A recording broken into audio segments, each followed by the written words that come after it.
యేసుక్రీస్తు నామములో మీ అందరికీ వందనములు. ఈరోజు ఉదయకాలపు 10 స్తుతులు. మీరందరూ కలిసి నాతో దేవానికి స్తోత్రములు అని చెప్పండి.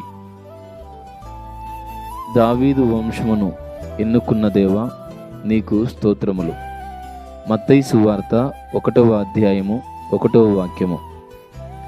కన్యమరియ గర్భమును జన్మించిన దేవా నీకు స్తోత్రములు. మత్తయి సువార్త 1వ అధ్యాయము 18వ వాక్యము.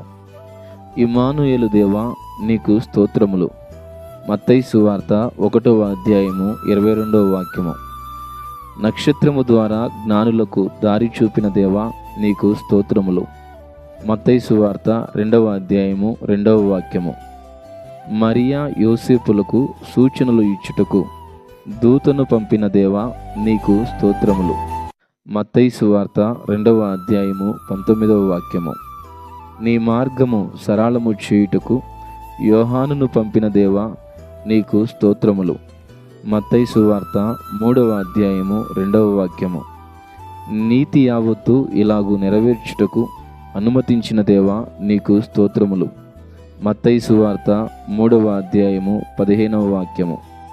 శోధనను జయించిన దేవా నీకు స్తోత్రములు. మత్తయి సువార్త 4వ అధ్యాయము 11వ వాక్యము.